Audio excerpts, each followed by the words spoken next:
¿Qué tal? ¿Listos para seguir?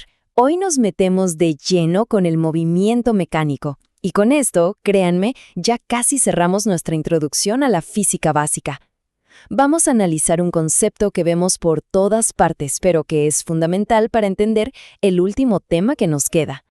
Y para que todo esto sea más fácil de entender, vamos a seguir una historia. Les presento a Alexander. Él se está preparando para el maratón de su escuela y quiere usar la física para mejorar su rendimiento. Su preparación nos va a servir de guía. Y es que, justamente, tanto para Alexander como para la física, entender estos elementos es la clave de todo. Si logramos comprender bien cómo se mueve algo, ya sea un corredor o un planeta, podemos empezar a predecir qué va a hacer después.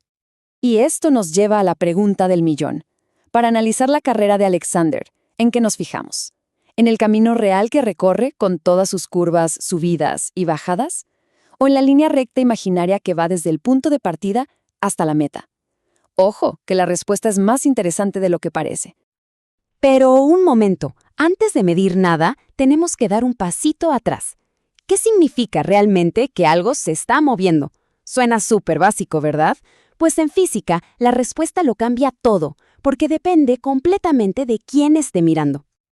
A ver, la definición del libro dice algo como esto, pero la frase clave aquí, la que de verdad importa es, con respecto a un punto de referencia.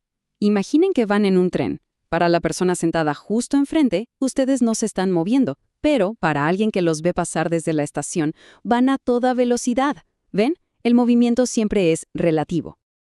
Ahora hablemos de un pequeño truco que usan los físicos para simplificar las cosas. Al estudiar el movimiento, a veces no nos interesa la forma, el tamaño o si el objeto es súper complejo. No, todo depende de la escala con la que lo miremos. Estas imágenes lo explican perfecto. A la izquierda, un auto se mueve 10 metros. En esa distancia tan corta, su tamaño importa. Pero a la derecha, ese mismo auto viaja 200 kilómetros. Comparado con esa distancia tan enorme, el tamaño del auto es, pues, insignificante. Para la física, en ese caso, podemos tratarlo como un simple punto en el espacio, una partícula. Muy bien, ahora que tenemos claras esas ideas, es momento de armar nuestra caja de herramientas. Vamos a definir las 3 piezas clave que necesitamos para describir cualquier movimiento. Son las mismas que Alexander necesita para analizar su carrera. Son 3 conceptos básicos. Primero, el móvil, que es simplemente el objeto que se mueve. En nuestro caso, es Alexander. Segundo, la trayectoria, que es literalmente el caminito que dibuja el móvil al moverse. Y tercero, el sistema de referencia, que es nuestro punto fijo, el observador con su cronómetro en la meta. Y ahora sí, llegamos al corazón de este tema, a la distinción más importante de todas y que a menudo causa confusión. Pero no se preocupen, la vamos a aclarar de una vez por todas. Pensemos un segundo en esto. Si alguien camina muchísimo, ¿significa que necesariamente terminó muy lejos de donde empezó? Pues no tiene por qué, ¿verdad? ¿Qué tal si estuvo dando vueltas en un parque? Esa simple pregunta nos lleva directo a la diferencia clave. Y aquí está. El recorrido es como el cuentakilómetros de un coche, solo suma la distancia total. Es un simple número. A esto se le llama una magnitud escalar.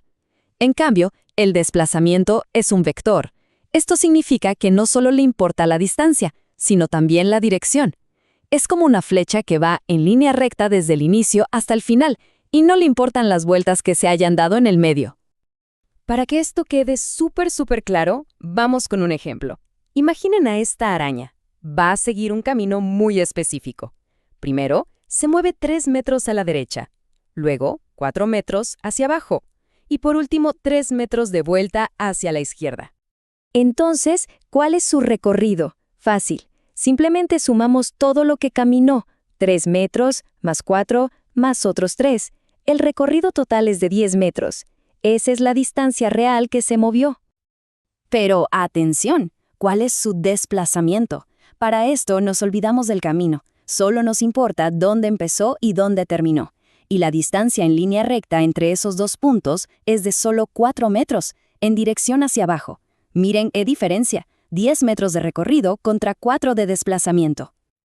Perfecto.